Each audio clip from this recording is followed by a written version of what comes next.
noches. Damos comienzo a un nuevo programa de Salud 10. Hoy vamos a tener unas charlas muy interesantes. Hemos hablado de temas realmente bastante diferentes, como por ejemplo hemos tratado un tema sobre bioquímica forense. Hemos invitado al bioquímico Oscar Sala a dilucidar un poco de qué se trata de estos temas que se hacen en nuestro medio a nivel de la policía científica y para que ustedes estén interiorizados de esta temática. Estuvimos también con Claudia Cirote, que es neuróloga. Estuvimos hablando sobre la enfermedad del Alzheimer, que es muy importante. Muy interesante la charla. También estuvimos con Mario Agarzúa, cardiólogo, que hablamos. Y que habló de temas de diagnóstico. Sí, sobre las herramientas de diagnóstico en cardiología. Y también, bueno, por supuesto tenemos nuestro espacio saludable de nutrición con Marcela Brescia. Así que no se lo pierdan porque tenemos un programa hoy. ¿Seguí los tips de Marcela Brescia? Sí, totalmente. Adelante.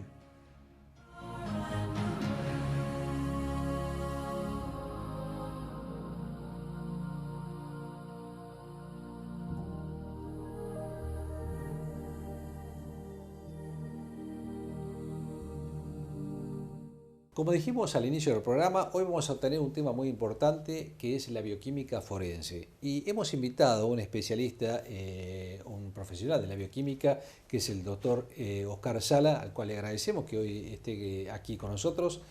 Y ustedes habrán escuchado que los bioquímicos, bueno, además de los análisis de sangre, de orina, todos los elementos que nosotros los médicos mandamos a realizar a los bioquímicos, él además tiene una capacitación y una especialidad en lo que es bioquímica forense. Y ustedes se preguntarán qué se trata esto, y siempre hablamos de lo que es la policía forense, pero no sabemos cuál es la función que cumple el bioquímico dentro de lo que es la policía forense. El bioquímico Sala se desempeña dentro de la policía científica en nuestro medio y él está a cargo del laboratorio forense de la policía científica. Entonces le vamos a preguntar un poco de qué se trata esto. Gracias, Oscar, por estar con nosotros. No, por favor, Gustavo. Contanos un Gracias poco. a vos por haberme invitado y por de alguna manera llevar a la gente un poco esto que vos decís, de la cual a veces realmente uno no se siente muy identificado frente a la gente, ¿no? Así que bueno, un gusto estar acá.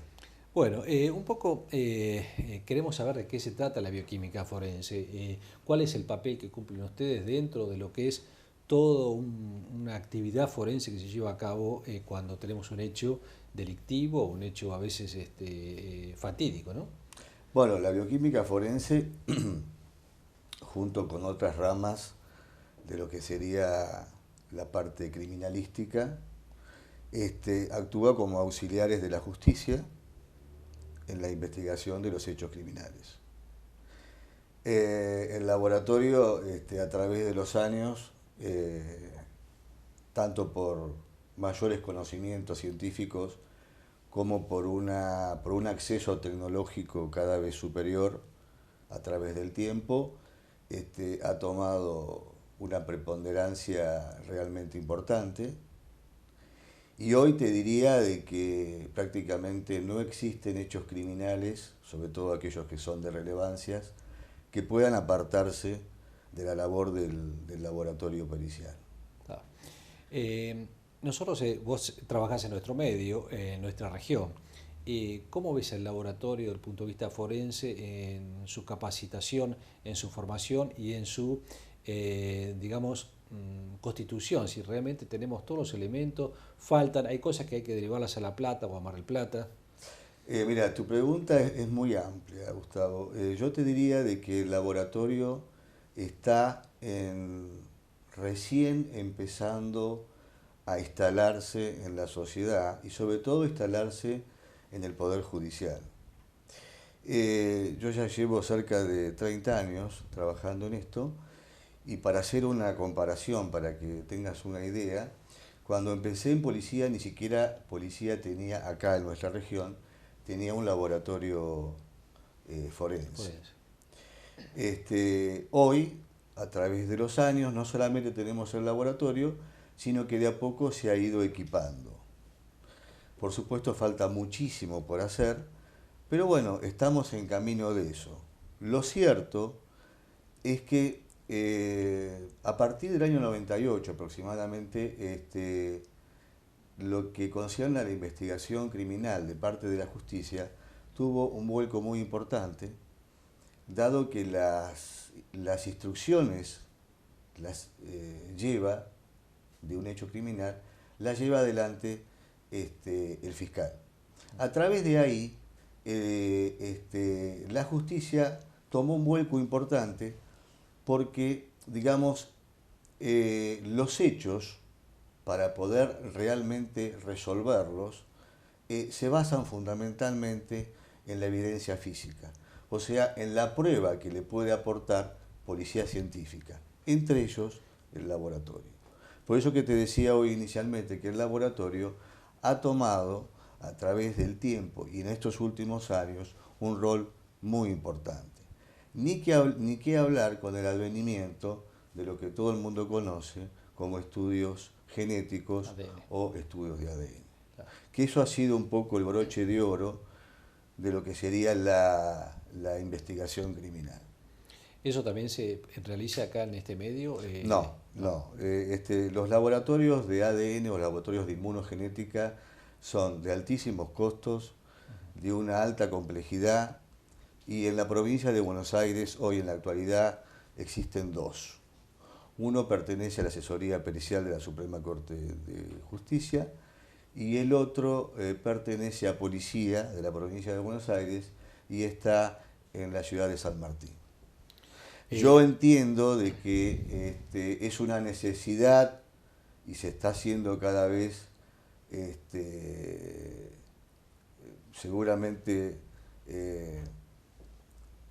más demandante la instalación de un laboratorio en alguna localidad, digamos, de una población importante dentro del interior de la provincia. A eso iba. La policía científica acá de nuestra región abarca varias localidades, ¿verdad?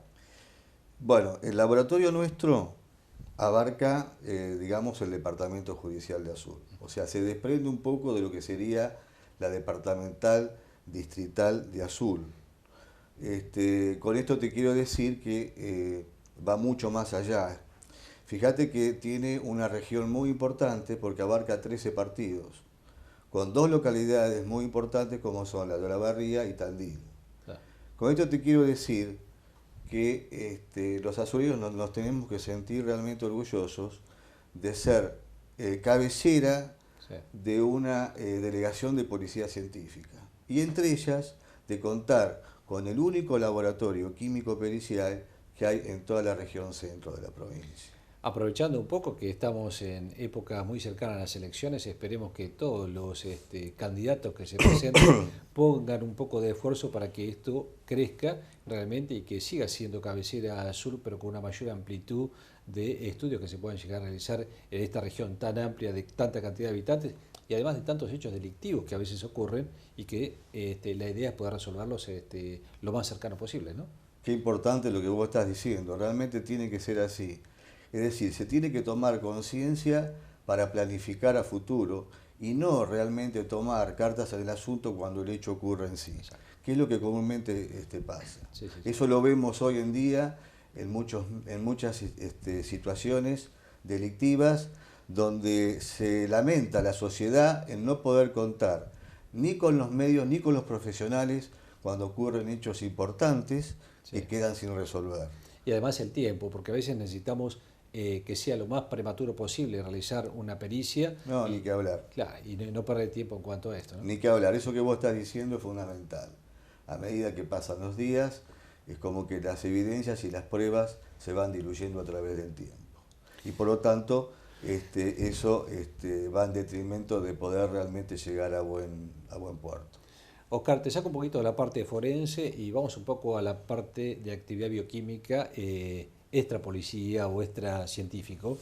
Y te quería preguntar un poco, la gente realmente demanda gran cantidad de análisis, se realizan los controles, vos ves que hay una rutina de controles, no te digo por enfermedades, sino de control que la gente se hace en los laboratorios. Sí, eso se está instalando, se está instalando en la sociedad, es decir, lo que nosotros conocemos como medicina preventiva, que no solamente, por supuesto, lo lleva adelante el médico, sino que lo canaliza a través de los medios de diagnóstico con que cuenta, y entre ellos el laboratorio. Es decir, es muy común, muy frecuente que el paciente vaya al médico no sobre una enfermedad en sí, sino para prevenir las enfermedades, y en eso el laboratorio tiene un rol muy importante, Gustavo. Y creo que cumple una función destacada en el diagnóstico específico de muchas patologías, como son a veces los marcadores tumorales o patología dentro de la fertilidad también, que influye muchísimo el laboratorio e importa mucho más a veces que un examen clínico, ¿no? No, ni qué hablar. Yo creo que todo eso también, como hablábamos hoy en la parte pericial, en la parte forense, es atribuible, ¿no es cierto?, a los avances tecnológicos que está teniendo el laboratorio, ¿no es cierto? No solamente desde el punto de vista de lo que sería, ¿no es cierto?, los insumos del laboratorio, sino también en la aparatología en sí. Es decir, ambas cosas van de la mano, y hoy en día tenemos herramientas de diagnóstico que son realmente altamente confiables y certeras, que le brindan, y rápidas, y que le brindan al médico una información muy importante. Antes a veces veíamos que muchas determinaciones bioquímicas a veces las teníamos que mandar fuera de la ciudad, y hoy casi la mayoría se pueden realizar en nuestro medio sin ningún tipo de inconveniente, ¿verdad? Yo te diría que estamos resolviendo aproximadamente el 80% de las prácticas de alta complejidad. Claro. Cuanto antes, no mucho atrás, más o menos 5 años, podíamos resolver el 20, el 30%. Eso es muy bueno. Oscar, te agradecemos mucho. No, por favor. Realmente fuiste muy útil, por lo menos en explicar un poco la parte de forense, y que mucha gente por ahí lo escuchamos a través de los medios nacionales y no sabemos de qué se trata. Te agradecemos mucho por estar con nosotros. No, al contrario, el agradecido soy yo. Continuamos.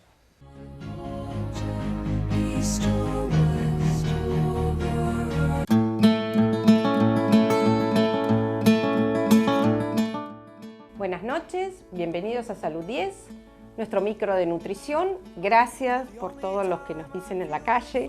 Realmente nos da más ganas de dedicarnos a esto, porque evidentemente estamos llegando mucho a la sociedad, que era nuestro fin, y también el hecho de, los tenemos en YouTube, de pronto estamos compartiendo con gente que no nos vemos a diario, pero que sí, evidentemente les gusta y comparten con nosotros la alegría del programa.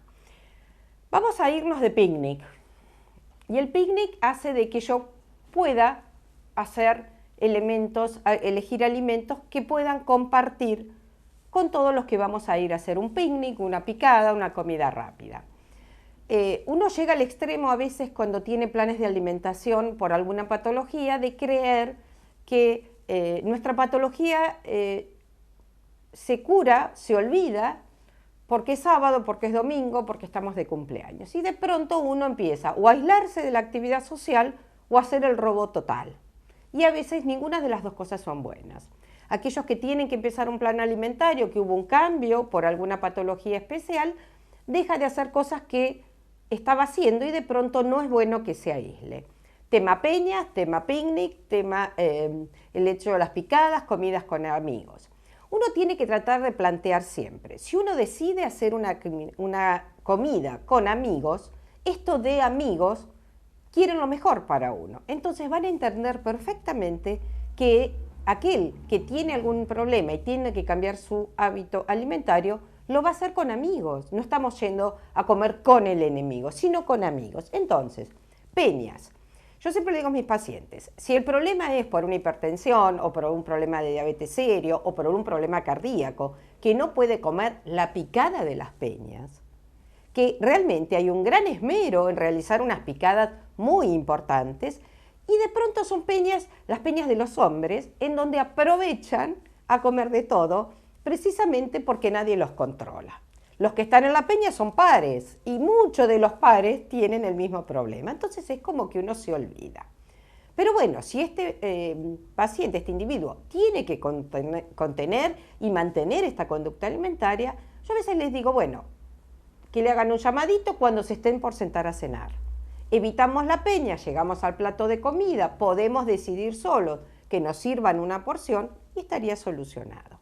Tema alcohol. En vez de empezar a consumir el alcohol desde la picada al momento que me voy, lo que puedo empezar a hacer es desde el postre al momento que me voy. De esa manera son trampas que puedo llegar a compartir con amigos una actividad y de pronto no estar pensando que todo lo que hago está mal.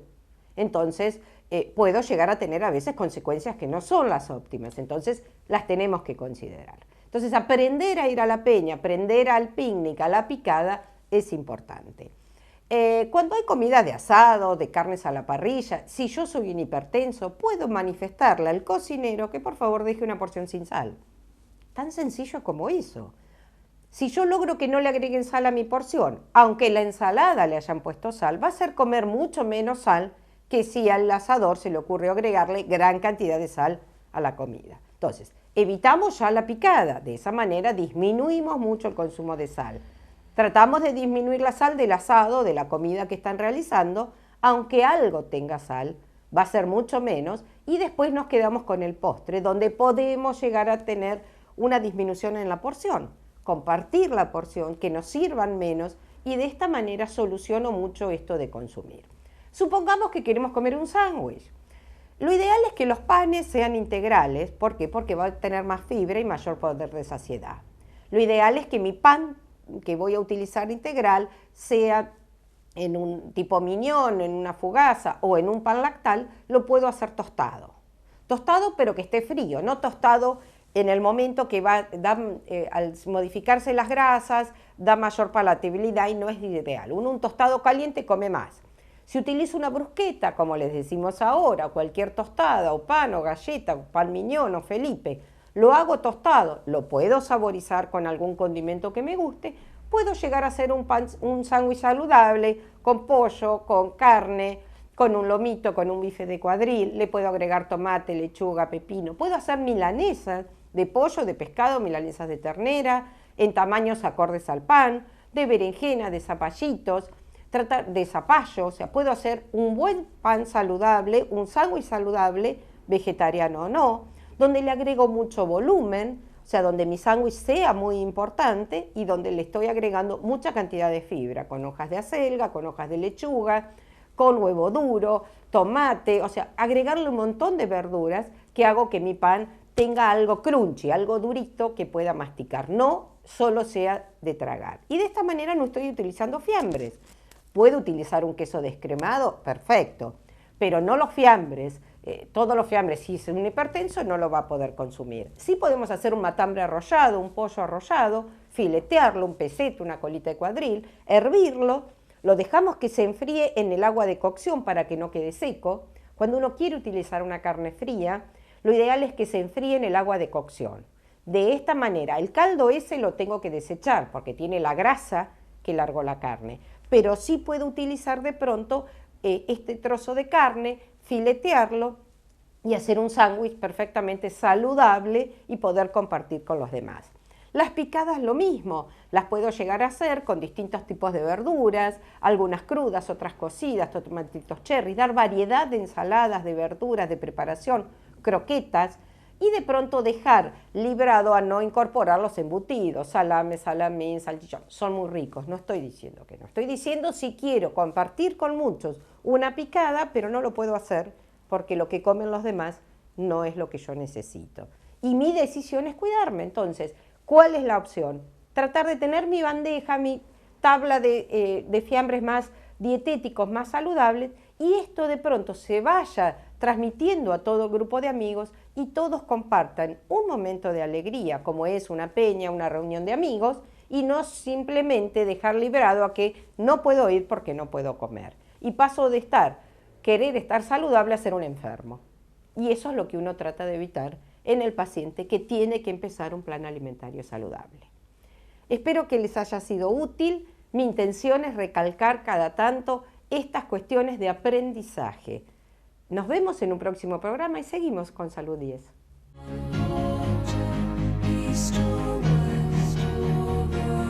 Hoy nos visita Claudia Cirote, especialista en neurología, y vamos a hablar un tema muy importante que es la enfermedad de Alzheimer. Así que, ¿qué más que ella para explicarnos bien de qué se trata esta enfermedad? Bueno, la enfermedad de Alzheimer es una demencia. Las demencias son, digamos, un conjunto de enfermedades que la característica que tienen es que progresivamente se van perdiendo determinados dominios cerebrales, es decir, el lenguaje o las funciones espaciales o la conducta o el procesamiento del pensamiento. Dentro de las demencias, la enfermedad de Alzheimer es la más frecuente y representa lo que se llama la epidemia del siglo XXI, porque como aparece a partir de los 65 años y el promedio de vida en estos últimos 200 años pasó de 45 años a casi 85 años, es una enfermedad muy frecuente. Claro. ¿Cuáles son los síntomas que tiene la persona? Sí, los síntomas de la enfermedad en realidad, cuando ya se manifiesta la enfermedad, hace años que en el cerebro hay determinados cambios que producen esta enfermedad. Los primeros síntomas son en general trastornos de conducta o trastornos de memoria o incluso la incapacidad de aprender nuevos conocimientos y de memorizarlos. Y muchas veces no es una queja del paciente, sino que es una queja de la familia. Claro. Las reiteraciones. Claro. El paciente no se da cuenta, ¿no?, que le está pasando esa en una instancia sí se da cuenta, es decir, pero tampoco esto hay que confundirlo porque si no todo el mundo va a salir corriendo pensando que si se olvida de algo tiene una enfermedad de Alzheimer, y no es así. En realidad el envejecimiento es, digamos, es lo natural. Cualquier ser viviente, digamos, sufre ese proceso de una situación de cambios morfológicos irreversibles, y el cerebro del ser humano también lo sufre. Entonces, olvidos, todo el mundo tiene olvidos, y más en un mundo que es tan estresante, ¿no es cierto? Pero lo real es que son olvidos particulares, que persisten, a los que se suma alguna otra sintomatología, porque en general es multidominio, y que repercuten en la vida de todos los días. Es decir, diferente es un olvido que después con una clave o pasado unas horas simplemente aparece nuevamente lo que uno quería acordarse, a el olvido que después ni siquiera el paciente puede recordar de lo que se había olvidado. Claro. O sea, no es que solamente esta enfermedad causa el olvido, son muchas otras cosas más. No, por supuesto que son muchas cosas más. Por eso, el olvido en principio, para que quede claro, hay lo que se llaman olvidos benignos, que no requieren un tratamiento medicamentoso. El Alzheimer, uno de los síntomas más conocidos por la gente es el olvido, pero tiene otros síntomas también. ¿Hay diferentes tipos de Alzheimer? No, de Alzheimer hay diferentes estadios, hay diferentes demencias. Es decir, la demencia es un síndrome constituido por varios síntomas, que la característica común es que es un proceso degenerativo, irreversible, progresivo, y que lleva a la falta de autonomía de las personas. Esas son las demencias en general. El Alzheimer es la demencia más frecuente, pero hay otras demencias. Por ejemplo, la demencia frontotemporal, otra demencia que se llama por cuerpos de Lewy, incluso la demencia vascular, que también es bastante frecuente porque tiene estricta relación con lo que es la enfermedad vascular. Y es una demencia muy frecuente, incluso a veces se asocia con el Alzheimer y es lo que se llama demencia mixta. Claro. Existen tratamientos, ¿no?, para esta enfermedad, sí. Existen tratamientos que son no farmacológicos y existen tratamientos farmacológicos. Los tratamientos farmacológicos, por supuesto, que los instituye en general el neurólogo, que es el que hace el diagnóstico, indica, y después derivará si hubiera alguna necesidad del paciente. Y los no farmacológicos, que es un equipo y que es como se trabaja en muchas instituciones que se dedican a demencia, generalmente constituido por terapistas ocupacionales, neuropsicólogas, neurolingüistas, que hacen lo que se llama la estimulación cognitiva. Es decir, el tratamiento lo que tiende es a retrasar lo más que se puede el deterioro para que el paciente no pierda su independencia. Lo que se apunta es a eso, a la conservación de la autonomía del paciente. Claro. Para que tenga una mejor vida, ¿no? Para que tenga una mejor calidad de vida. ¿Cuáles serían los factores de riesgo de esta enfermedad? Estrictamente en el Alzheimer es una enfermedad multifactorial, es decir, si bien hay algunas formas que son estrictamente genéticas y familiares, hay lo más común, que es lo que se llama demencia tipo Alzheimer, que se dice multifactorial porque en realidad no hay una sola causa. Se han descubierto muchas causas que llevan a que se produzca esta enfermedad. Lo que se hace es prevención de los factores que sí se pueden prevenir, que son los mismos factores que alteran la función del corazón. Es decir, se habla de los mismos factores de riesgo. Hay que hacer prevención en la hipertensión, hay que hacer prevención, digamos, en cuanto a que hay que hacer actividad física, por lo menos 3 veces por semana, 30 minutos. Hay que hacer un control de la diabetes, del sobrepeso. Eso es exactamente igual que para el corazón. Y después también algo que es muy importante porque, digamos, si uno ve estudios de neuroimagen, hay cerebros que están sumamente afectados y sin embargo no tienen la expresión clínica de la demencia, y hay otros que sin lesiones sí la tienen. Entonces se sabe que hay lo que se llama una reserva cognitiva. La reserva cognitiva es todo lo que uno puede aprender, es decir, cuanto más educado por ejemplo, en escuela primaria, secundaria, universidad, cuanto más contenido educativo tienen las personas, menos riesgo de que se produzca Alzheimer, menos riesgo de que se exprese tanto. Claro. Es decir, cuanto más estimulada están las personas, pasa más tiempo en que se exprese la enfermedad, como que hay más redes neuronales y eso hace que la expresión sea más tardía de la enfermedad. Está claro, bueno, que esta enfermedad, como muchas, también necesita que la gente haga ejercicio, se alimente bien. Tengo entendido que en muchos países una de las causas principales es la obesidad. O sea, no está definida, pero el sobrepeso tiene que ver. Tiene mucho que ver en muchas enfermedades, el sobrepeso también, claro, en las demencias, pero también como factor de riesgo para lo que es la demencia vascular, que es la que le sigue en frecuencia a la enfermedad de Alzheimer. ¿Y tiene cura? No, en realidad se dispone de un arsenal terapéutico para mejorar los síntomas, para retrasar la progresividad de la enfermedad, pero en realidad es una enfermedad degenerativa irreversible. De todas maneras, hay muchísimo por hacer y en estudio hay muchísimos medicamentos, porque además son enfermedades que producen un gasto enorme en salud. Hoy la tecnología nos acompaña mucho, ¿no?, para hacer este tipo de tratamientos. Sí, pero en realidad lo que se está estudiando son más vacunas, porque ya te digo, todos los países están preocupados por el enorme gasto en salud que implica la asistencia de los pacientes con demencias. Así que eso es una buena noticia, en realidad, que se están preocupando. Sí. Bueno, Claudia, te agradecemos mucho. Fue una charla muy, muy interesante y bueno, espero volver a verte para poder hablar de otra cosa. Dale. Muchas gracias. Muy bien. Seguimos con el programa.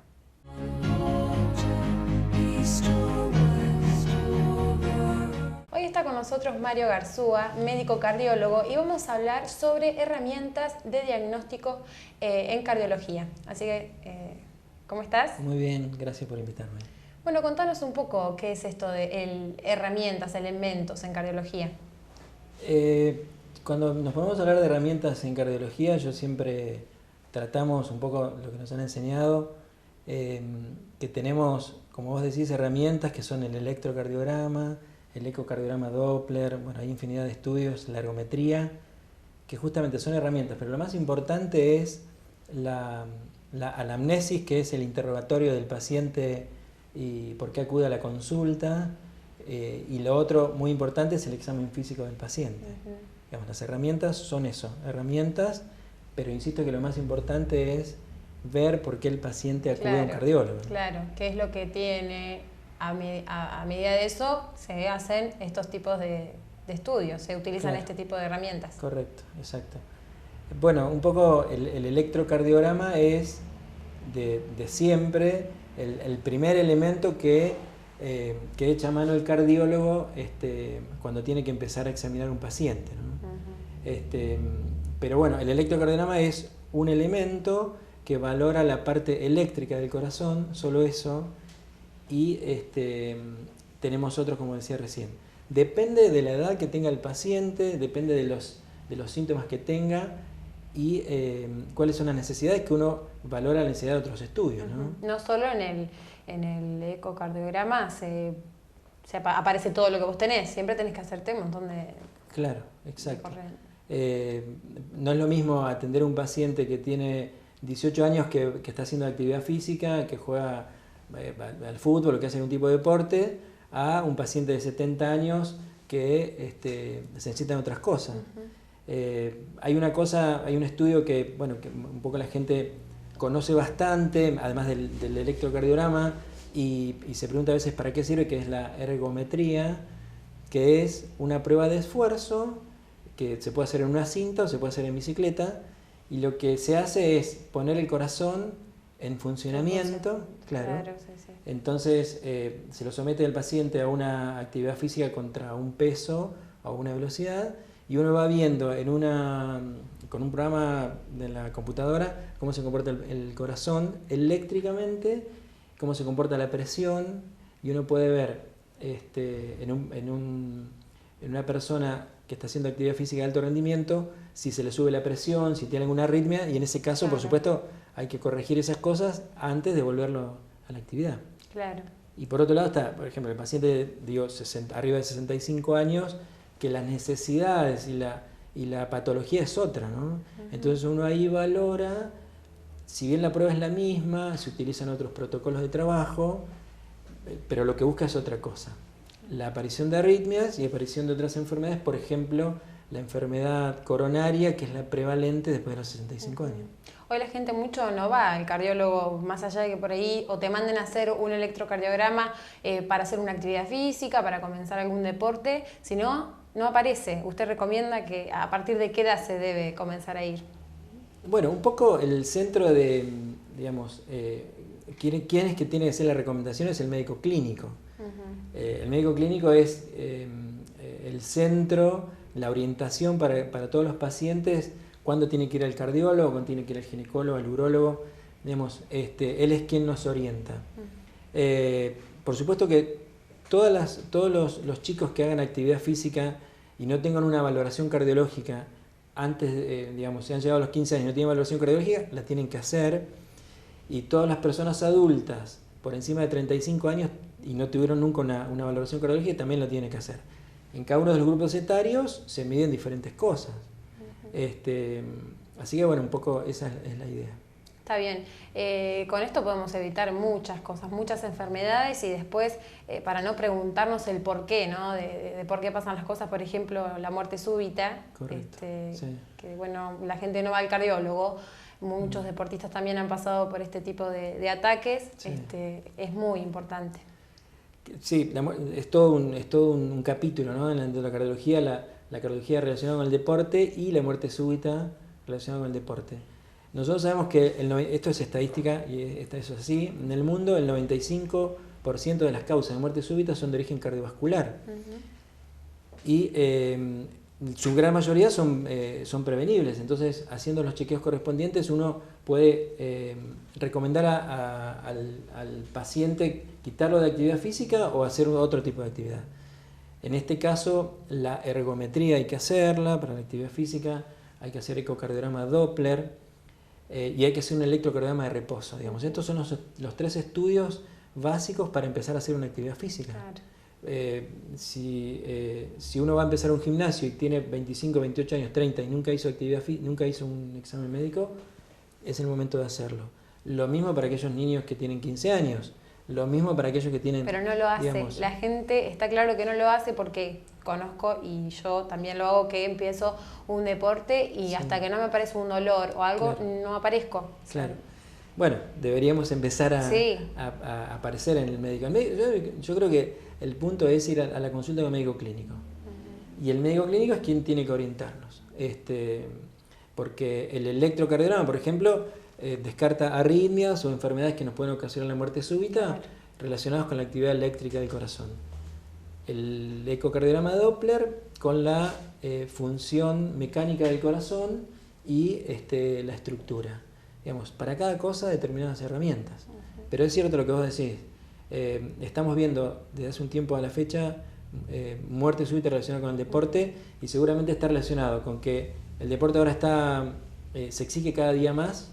Vemos que los jugadores de fútbol son más atletas que jugadores de fútbol, y además la sustancia que se toman para rendir más. Bueno, todo esto genera más, se exige al corazón más rendimiento, así como en la musculatura periférica también el músculo cardíaco. Entonces, bueno, ahí está el tema de los chequeos, ¿no? Nos ha quedado muy claro la charla que antes de hacer una actividad física, empezar un deporte que te guste, está bueno que primero te hagas un chequeo. Así que te agradezco, doctor, que estés con nosotros, y espero volver a verte, ¿no?, en otro programa para volver a hablar mucho de estas cosas que son muy interesantes. Bueno, muchas gracias. Nuevamente, gracias, y continuamos.